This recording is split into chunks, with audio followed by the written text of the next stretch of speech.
इसलिए मैंने आपसे पहले ही कहा था कि मैं इस बात को मानने को तैयार नहीं हूं कि आजादी के 50 साल पूरे हो गए। मैं बराबर यही कह रहा हूं कि गुलामी के जो 500 साल शुरू हुए हैं वो ही कंटिन्यू हो रहे हैं, आजादी आई नहीं। और क्यों? उसके गंभीर कारण हैं और उन गंभीर कारणों को मैं आपसे शेयर करना चाहता हूं। जब इस देश को आजादी मिल रही थी, इस देश के साथ बहुत बड़ा धोखा हुआ है और इस देश के साथ बहुत बड़ी गद्दारी हुई। जो बेसिक सवाल हमको उठाने चाहिए थे, मेरे पुरखों ने शायद नहीं उठाए।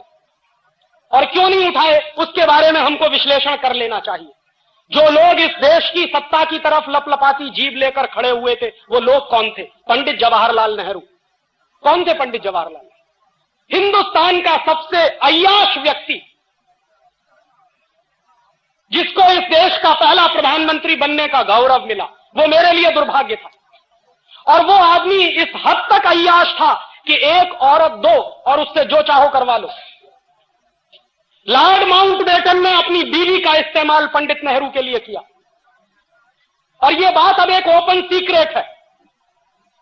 10 किताबें आपको मिल जाएंगी, जिनको आप पढ़ें तो आपको पता चल जाएगा कि पंडित नेहरू किस किस्म का व्यक्ति था। और पंडित नेहरू के बारे में ब्रिटिश पार्लियामेंट में जब डिबेट चलता था, तो वो डिबेट क्या होता था उसको समझिए। एक बार एक विलियम विल्बरफोर्स नाम का एमपी था, उसने पंडित नेहरू के बारे में स्टेटमेंट किया अपने पार्लियामेंट में, इंग्लैंड पार्लियामेंट। उसने कहा कि पंडित नेहरू शरीर से दिखने में हिंदुस्तानी है, लेकिन दिमाग से 100% खरा अंग्रेज है, इसलिए इसके हाथ में सत्ता दो, बिल्कुल सुरक्षित है। और उसने वो भी माना। ऐसे आदमी के हाथ में सत्ता दी गई और वो सत्ता देने का नाटक चला। और उस आदमी के हाथ में सत्ता देने के लिए ट्रांसफर ऑफ पावर के बहुत सारे एग्रीमेंट हुए। उनमें 2-3 एग्रीमेंट महत्वपूर्ण है जो समझने चाहिए। हिंदुस्तान में 1947 तक अंग्रेजों की 127 कंपनियां काम कर रही थी। लॉर्ड माउंटबेटन को चिंता यह थी कि अगर हिंदुस्तानी आजाद होने के बाद सारी अंग्रेजी कंपनियों को हिंदुस्तान से भगा देंगे तो ये जो लूट हो रही है, ये जो संपत्ति मिल रही है, ये जो पैसा आ रहा है, ये बंद हो जाएगा। तो पंडित नेहरू के साथ लॉर्ड माउंटबेटन की चर्चा हुई और पंडित नेहरू ने कहा कि आप चिंता मत करिए, हम अंग्रेजों की एक कंपनी को भगाएंगे, ईस्ट इंडिया कंपनी, बाकी 126 कंपनियों को हिंदुस्तान में रख लेंगे। ईस्ट इंडिया कंपनी को भगाना इसलिए जरूरी है क्योंकि सारे देश में ईस्ट इंडिया कंपनी के खिलाफ माहौल बना हुआ, इसलिए सिर्फ ईस्ट इंडिया कंपनी को विदा कर दो, बाकी जो अंग्रेजी कंपनियां हैं उनको इसी देश में हम रख लेंगे। और उनमें से 1-2 नाम मैं आपको गिना दूं जिनको पंडित नेहरू ने जाने नहीं दिया। ब्रुक बॉन्ड इंडिया लिमिटेड, ये अंग्रेजों की कंपनी, आज की नहीं, सन 1890 की। लिप्टन इंडिया लिमिटेड, ये अंग्रेजों की कंपनी, आज की नहीं है, सन 1892 की, आज से 100 साल 150 साल पहले की कंपनी। और ऐसी 126 कंपनियों को पंडित नेहरू ने बाकायदा ट्रांसफर ऑफ पावर के एग्रीमेंट करके अंग्रेजों की कंपनियों को रखा। तो आजादी का मतलब क्या था? ईस्ट इंडिया कंपनी को भगा देंगे और बाकी अंग्रेजी कंपनियां जो इस देश को लूट रही हैं उसको नहीं भगाएंगे। और इतना ही नहीं, उसके बाद दूसरी बात जो हुई वो उससे भी ज्यादा खतरनाक मैं मानता हूं। 1946 में इंग्लैंड की पार्लियामेंट में इंडियाज इंडिपेंडेंस एक्ट पारित हुआ, आजादी का कानून, भारत की आजादी का कानून। और मेरे जैसे नौजवान से अगर पूछा जाए तो हिंदुस्तान को ब्रिटेन के पार्लियामेंट से कानून पारित करने के बाद आजादी दी गई है, हमने आजादी ली नहीं। क्योंकि यह तो मैं बहुत बेचारगी की स्थिति मानता हूं कि कोई हमको कानून पारित करके आजाद करे। और पार्लियामेंट के नियम होते, अगर मान लीजिए आज पार्लियामेंट ने एक कानून पारित किया और उस कानून के पारित होने के बाद हमको आजाद किया, कल को अगर वो पार्लियामेंट उस कानून को वापस ले ले तो हमारी आजादी का होगा क्या? इसलिए यह सबसे गंभीर सवाल था कि 1946 में इंग्लैंड का पार्लियामेंट अगर इंडियाज इंडिपेंडेंस एक्ट पारित करता है और उस एक्ट को पारित करने के आधार पर इस देश में कुछ लोगों का चुनाव होता है, जिनकी संविधान सभा बनाई जाती है और उस संविधान सभा के आधार पर कॉन्स्टिट्यूशन का निर्माण होता है। और कॉन्स्टिट्यूशन भी क्या बना है? 1935 में अंग्रेजों ने गवर्नमेंट ऑफ इंडिया रूल पारित किया इस देश पर शासन करने के। और 1935 का जो गवर्नमेंट ऑफ इंडिया रूल था वो हिंदुस्तान को उन्होंने अगले 1000 साल तक गुलाम बनाए रखने के लिए पारित किया। उस गवर्नमेंट ऑफ इंडिया रूल को आजादी के बाद हिंदुस्तान के संविधान का आधार बनाया गया। ये बहुत ही दुर्भाग्यपूर्ण था। दुनिया में कोई भी देश जब आजाद होता है तो पुरानी व्यवस्थाओं को बनाकर नहीं रखता, उठा के फेंक देता। फ्रांस भी अंग्रेजों का गुलाम रहा और फ्रांस ने 1790 में जब वहां क्रांति हुई और फ्रांस की आजादी आई तो फ्रांस ने अंग्रेजों का बनाया हुआ संविधान, फ्रांसीसी लोगों ने अंग्रेजों के बनाए हुए कानून सब उठा के फेंक दिए, तब फ्रांस आजाद हुआ। अमेरिका भी गुलाम रहा है यूरोप के लोगों का, और जब अमेरिका में आजादी आई, अमेरिका अपने सिविल वॉर से बाहर निकला और अमेरिका जब आजाद हुआ तो अमेरिका की आजादी के बाद भी वहां के लोगों ने अंग्रेजों के बनाए हुई जितनी व्यवस्था और कानून थे सब उठा के फेंके। तो मैंने मेरे देश के पुरखों से यह पूछने का सवाल है मेरा, और यह मेरा हक बनता है कि जिस 1935 के गवर्नमेंट ऑफ इंडिया रूल को अंग्रेजों ने इस देश पर शासन करने के लिए बनाया था, उसको हिंदुस्तान के लोगों ने फेंका क्यों नहीं उठा के, क्यों उसको हिंदुस्तान के संविधान का आधार बनाया? और जो संविधान अंग्रेजों के बनाए हुए कानून के आधार पर खड़ा हुआ है, वो संविधान इस देश का भला कर नहीं सकता, उस बात से मैं कन्विंस हूं। और आप देख लीजिए, 1935 का गवर्नमेंट ऑफ इंडिया रूल मैंने निकलवाया और 1935 के गवर्नमेंट ऑफ इंडिया रूल को एक बाजू में रखा और हिंदुस्तान के संविधान को दूसरे बाजू में रखा। फर्स्ट एक्ट के 95 जो आर्टिकल्स हैं, अनुच्छेद हैं, उनकी भाषा जैसी की तैसी है, कॉमा फुल स्टॉप भी नहीं बदला गया उसमें। माने जो कुछ अंग्रेजों ने तय कर दिया था उसी को आजाद हिंदुस्तान के अय्याश प्रधानमंत्री ने हिंदुस्तान का संविधान मान लिया। ये आजादी कैसी आजादी? और उससे भी ज्यादा तीसरा गंभीर सवाल मैं ये उठाता हूं कि जिन कानूनों को अंग्रेजों ने हिंदुस्तान को लूटने के लिए बनाया था, वो कानून आज भी क्यों चलते हैं? 1860 में इंडियन पुलिस एक्ट बनाया, और 1860 का जो इंडियन पुलिस एक्ट बनाया अंग्रेजों ने, वो जानते हैं क्यों बनाया? क्योंकि 1857 में बगावत हो गई थी, सारे देश में विद्रोह हो गया था। अंग्रेजों को डर लगने लगा था कि अगर 1857 जैसी बगावत अगर फिर से रिपीट हो गई तो हिंदुस्तान को छोड़कर जाना पड़ेगा। तो उस बगावत को दबाने के लिए अंग्रेजों ने पुलिस की स्थापना की और उस पुलिस को विशेष अधिकार दिए। उनमें से एक महत्वपूर्ण अधिकार था कि पुलिस वाले को डंडा पकड़ा दिया हाथ में, वो आज भी लेके घूमता। और वो जो डंडा पकड़ा दिया पुलिस वाले को हाथ में, उसके साथ कुछ अधिकार दे दिए। क्या अधिकार दे दिए? कि कहीं भी किसी भी जगह पर 5 से ज्यादा लोग इकट्ठे हैं तो उसको लाठी चार्ज करने का अधिकार है, बिना चेतावनी दिए लाठी चार्ज करने का अधिकार। अंग्रेजों ने 1860 में ये इंडियन पुलिस एक्ट बनाया अपनी सरकार को बचाने के लिए, ताकि इस देश में बगावत ना हो और इस देश के लोगों की पिटाई करने के लिए, क्योंकि वो अंग्रेजों के खिलाफ बगावत करना चाहते हैं। वो 1860 का बनाया हुआ इंडियन पुलिस एक्ट आज 1997 में भी चलता है। इसलिए मैं कहता हूं कि आजादी आई नहीं। और उसी साल में अंग्रेजों ने इंडियन सिविल सर्विस एक्ट बनाया। ये जो कलेक्टर होते हैं ना, ये जो जिला अधिकारी होते हैं, ये इंडियन सिविल सर्विस एक्ट अंग्रेजों ने हिंदुस्तान के गांव-गांव के लोगों से रेवेन्यू कलेक्शन करने के लिए, गांव-गांव के लोगों पर अत्याचार करके लगान वसूलने के लिए कलेक्टर की पोस्ट बनाई थी। वो कलेक्टर की पोस्ट आज 1997 में भी जारी है। 1860 का इंडियन सिविल सर्विस एक्ट आज भी चलता है। 1858 में उन्होंने इंडियन एजुकेशन एक्ट बनाया, और इंडियन एजुकेशन एक्ट बनाने के पीछे लॉर्ड मैकाले की बहुत स्पष्ट योजना थी। लॉर्ड मैकाले ये कहा करता था कि इस देश को अगर हमेशा हमेशा के लिए गुलाम बनाकर रखना चाहते हो तो हिंदुस्तान की स्वदेशी शिक्षा पद्धति को खत्म करो, उसकी जगह पर अंग्रेजी वाली शिक्षा पद्धति लाओ। तो इस देश में शरीर से हिंदुस्तानी लेकिन दिमाग से अंग्रेज पैदा होंगे, और जो दिमाग से अंग्रेज पैदा होंगे वो इस देश की यूनिवर्सिटीज से निकलेंगे और वही लोग शासन करेंगे तो हमारे हित में करेंगे। ये 1858 में 1858 में अंग्रेजी सरकार ने लागू किया ये एक्ट, और उसी एक्ट के लागू होने के बाद कलकत्ता यूनिवर्सिटी बना, बॉम्बे यूनिवर्सिटी बना, मद्रास यूनिवर्सिटी बना। वो कानून 1858 में जो बनाया था वो आज भी चलता है, और ये तीनों यूनिवर्सिटीज गुलामी के प्रतीक इस देश में खड़े हुए। 1894 में अंग्रेजी सरकार ने लैंड एक्विजिशन एक्ट बनाया, जमीन को हड़पने का कानून। और जमीन को हड़पने के काम में हिंदुस्तान में डलहौजी नाम का एक कुख्यात अंग्रेज ऑफिसर था, वो मशहूर था।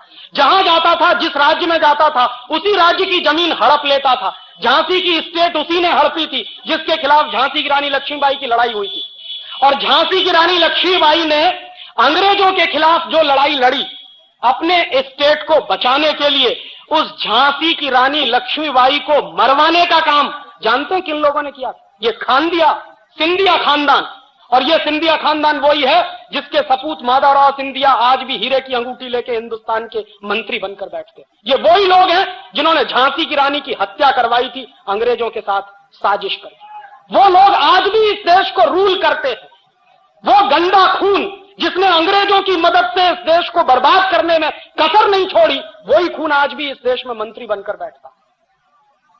उनकी अम्मा एक पार्टी में है और वो दूसरी पार्टी में, और उनका बस चले तो बेटा बेटियों को तीसरी पार्टी में भर्ती कर दे, क्योंकि जिंदगी भर अय्याशी का जो नशा चढ़ गया है वो उतरता नहीं है। राजे महाराजे अब एक दूसरे किस्म के पैदा हो गए। पहले पुराने जमाने के राजे महाराजे और होते थे, अब ये नए राजे महाराजे पैदा हो गए। तो अंग्रेजों द्वारा बनाए गए वो सारे कानून जो इस देश में चलते हैं, अंग्रेजों का बनाया हुआ संविधान का आधार जो इस देश में चलता है, और सबसे बड़ी बात 1946 का इंडिया इंडिपेंडेंस एक्ट जिसके आधार पर हमको आजादी मिली। इसलिए मैं कहता हूं कि इस देश में आजादी आई नहीं, बहुत बड़ा झूठ और बहुत बड़ा फरेब आपके साथ हुआ। और एक आखिरी बात इस आजादी के बारे में और कह दूं, जब लॉर्ड माउंटबेटन इस देश को आजाद करने की बात कर रहा था तो इस देश के बहुत सारे ज्योतिषी थे। पुराने दस्तावेज मैंने बहुत इकट्ठे किए और उनको जब मैं देख रहा था तो 1945 से इस देश में बहुत सारे ज्योतिषियों ने भविष्यवाणी करना शुरू किया, और सारे ज्योतिषियों ने भविष्यवाणी करना शुरू किया, और सारे ज्योतिषी इस बात पर सहमत थे कि 15 अगस्त 1947 की रात को आजादी ना ली जाए, वो दिन अच्छा नहीं है।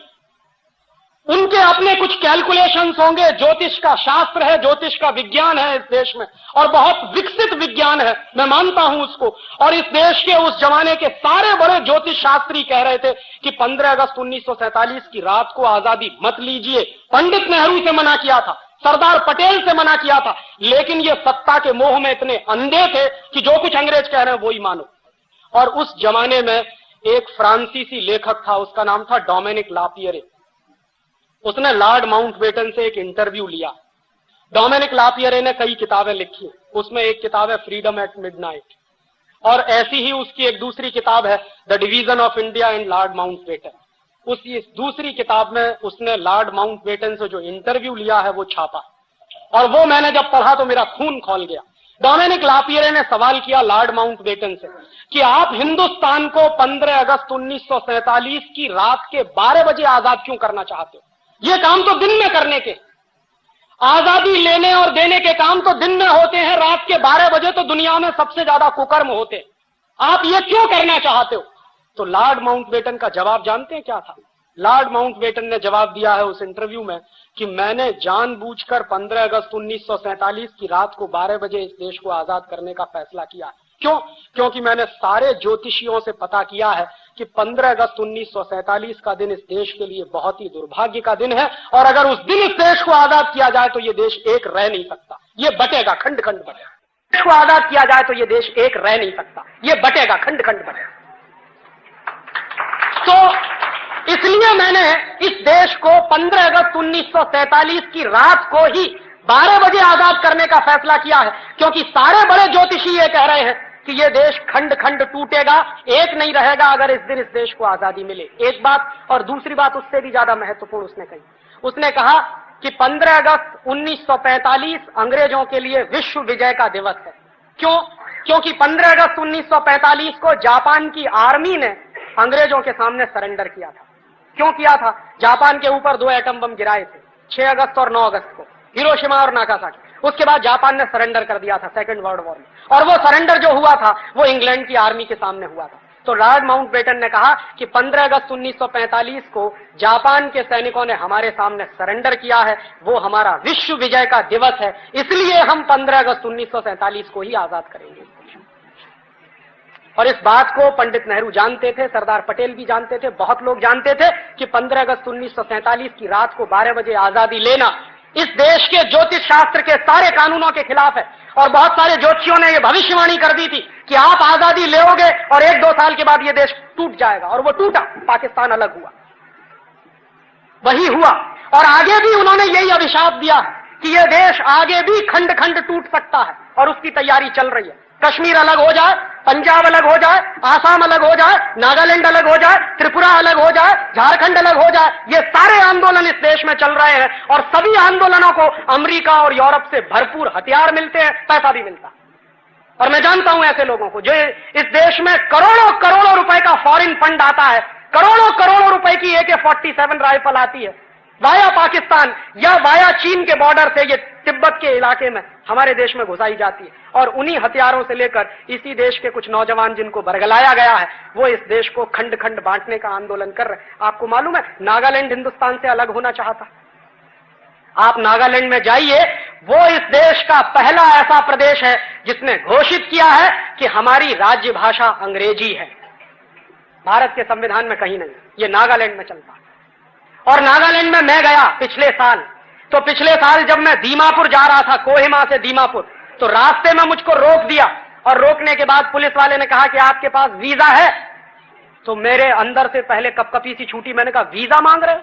मेरे ही अपने देश के एक गांव में जाने के लिए वीजा के? हाँ, आपको वो सारे परिपत्र चाहिए, नहीं तो हम आपको जाने नहीं देंगे। तो बॉर्डर पे दूसरा आदमी खड़ा था, उसने कहा कि आप हिंदुस्तान से आया। मैंने कहा आप हिंदुस्तान का नहीं है? कि हम हिंदुस्तान का नहीं है, हम हिंदुस्तान से अलग होना मांगता। ये बात नागालैंड में घुसी हुई है और आप नागालैंड जाइए, आपको अंदाजा नहीं लगेगा कि क्रिश्चियन मिशनरीज ने कितने बड़े लेवल पे पैसा बांट बांट कर वहां के लोगों का धर्म परिवर्तन करा के, सिर्फ धर्म ही परिवर्तन नहीं कराया, उनको हिंदुस्तान से अलग करना है, यहां तक मानसिकता बना दी। और कल को आपको यह आश्चर्य नहीं होना चाहिए कि अलग नागालैंड की मांग करने वाले कुछ लोग वहां खड़े हो जाएंगे। तो हिंदुस्तान के ऐसे दसियों प्रदेश हैं जिनको अलग अलग हिंदुस्तान से बांटना है और इसकी पूरी प्लानिंग अमेरिका में CIA के लोग बैठकर बनाते हैं, क्योंकि बिल क्लिंटन इस बात को कह चुके हैं, उनके पहले रोनाल्ड रीगन भी कह चुके थे कि हिंदुस्तान और चीन हमारी हिट लिस्ट में नंबर 1 है। सोवियत संघ को तो हमने तोड़ दिया जैसे तोड़ना था, अब तोड़ने के लिए 2 ही देश हमारे सामने हैं, या तो चीन है या भारतवर्ष। तो भारतवर्ष को तोड़ना है, उसके तरीके वो जानते हैं, चीन को कैसे तोड़ना है उसके तरीके वो इस्तेमाल करने की कोशिश कर रहे हैं। ये अभिशाप आज का नहीं है, ये 1947 का। इसलिए मैं कहता हूं आजादी झूठी, इस आजादी का कोई मतलब नहीं।